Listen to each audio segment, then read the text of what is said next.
Assalamualaikum warahmatullahi wabarakatuh. Kembali lagi kita di pembelajaran kelas 7 episode ke-20 bagian pertama ya. Nah, himpunan kegiatan 2.1 ya. Oke, kegiatan 2.1 konsep himpunannya seperti yang ada sini ya. Oke, kita perbesar aja deh.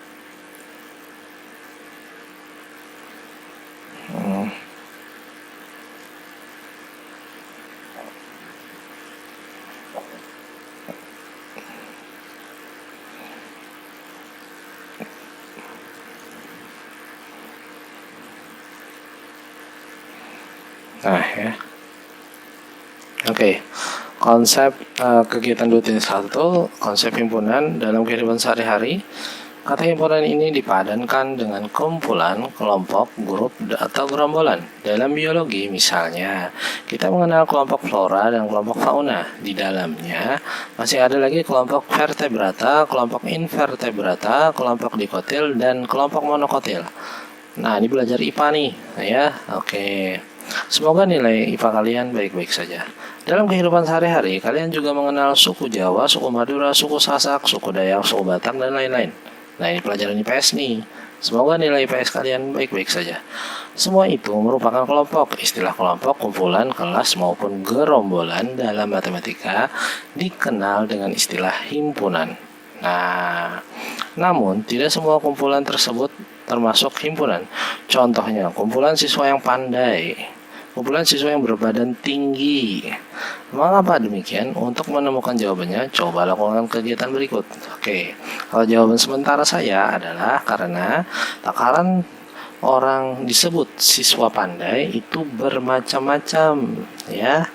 Orang yang misalkan kalau seperti di sini ya, nah mereka yang pandai, kalau misalkan kalau kita biasa yang nilainya 7 ketemu dengan mereka yang nilainya 4, 3 ya, atau bahkan 0.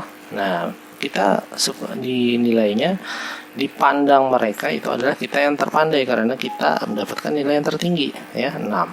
Tapi kalau kita masuk ke kelas yang lain yang nilai rata-ratanya atau mayoritas di sana adalah nilainya 9, 10, 7, 8 di atas kita yang kita nilainya tadi 6, maka kita dianggap tidak pandai di sana karena ada yang lebih pandai.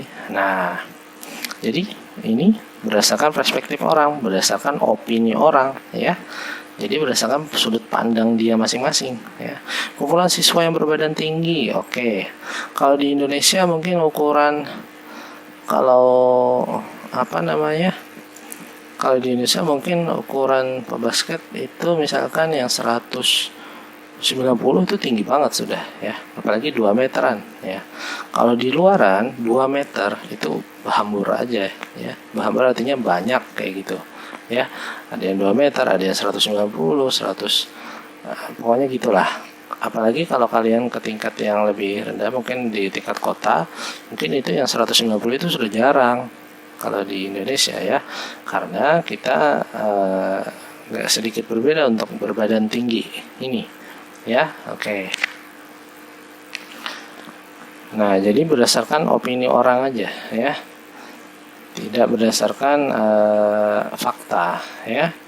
Oke, karena sifat tinggi itu sangat-sangat memunculkan opini seseorang ya.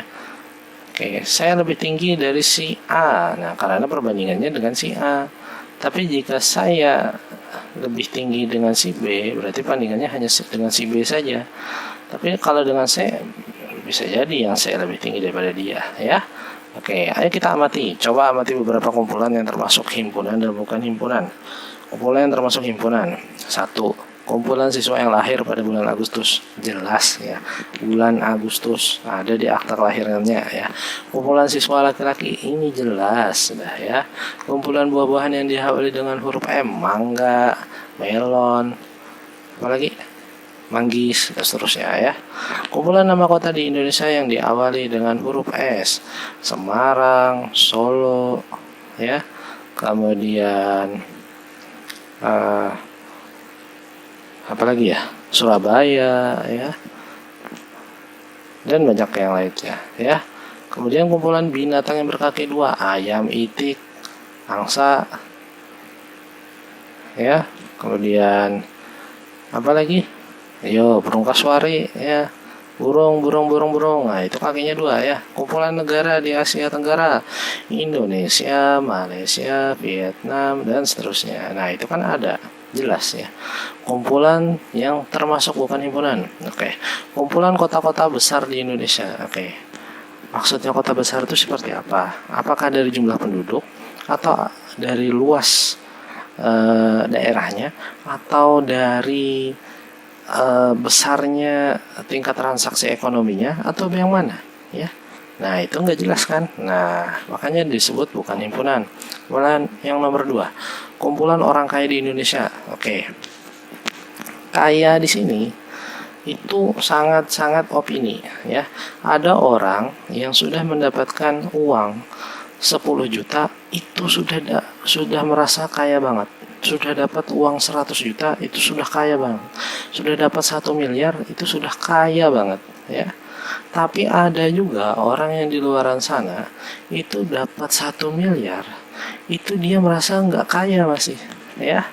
Karena teman-temannya itu dapat 1 triliun, dia cuma 1 miliar. Jadi dia merasa nggak kaya ya. Jadi orang kaya ya, kaya ini sangat perspektif sekali, sangat terbentuk dari opini orang-orang tersebut. Yang punya sepeda contoh, yang sudah punya helikopter ya, kemudian dipandang oleh yang punya mobil ya. Yang punya mobil bilang, nah, wah enak pakai helikopter, nggak kejebak macet ya. Oke. Kemudian yang punya mobil ini dilihat juga oleh orang yang punya motor.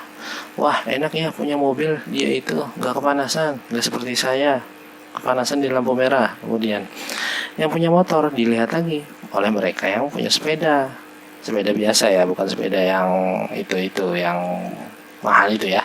Oke. Mereka yang punya sepeda itu ya, melihat yang punya motor, wah enak ya kalau punya motor bisa lebih cepat sampai ke tujuan ya. Kemudian yang punya sepeda itu dilihat oleh orang yang punya jalan, yang lagi jalan nggak pakai sepeda, wah enak ya dia pakai sepeda, dia bisa cepat dibanding aku pakai jalan kaki pegel apa segala macam. Kemudian yang jalan ini dilihat oleh mereka yang pakai tongkat, yang tua-tua, wah enak ya kalau masih kuat jalan, kalau saya ini harus pakai tongkat. Kemudian yang tongkat ini dilihat lagi oleh orang yang pakai kursi roda. Yang pakai kursi roda ini bilang, wah enak ya pakai tongkat, bisa jalan kemana-mana, bisa turun naik masih. Nah kalau saya pakai kursi roda ini gimana ya? Oke. Kemudian yang pakai kursi roda dilihat lagi oleh mereka yang terbaring di rumah sakit pakai infus. Enak ya, sudah bisa pakai kursi roda, saya terbaring di sini sekarat. Yang paling tidak mengenakan adalah yang sudah di kuburan ya, sudah dimakamkan, itu mereka nggak bisa apa-apa lagi. Nah loh, intinya adalah setiap orang itu punya opini masing-masing, setiap orang itu punya perspektif masing-masing. Tapi ingat, bersyukur kepada apa yang diberikan Tuhan kepada kita itu lebih bermakna ya dibanding kita melihat dari menilai untuk menghibur perspektif orang lain saja. Kita beli tas banyak itu untuk dilihat aja. Nah itu bukan seperti itu yang diinginkan. Tapi yang bersyukur itu adalah dengan cara berbagi dengan sesama ya, merasakan apa yang mereka rasakan ya, dengan cara yang etis ya, seperti itu. Oke, jika menurut kalian video ini bermanfaat, silahkan di-share. Kita akan lanjutkan ke contoh yang nomor 3, kumpulan siswa yang pandai di sekolahmu. Salah hilaf, mohon maaf. Wassalamualaikum warahmatullahi wabarakatuh.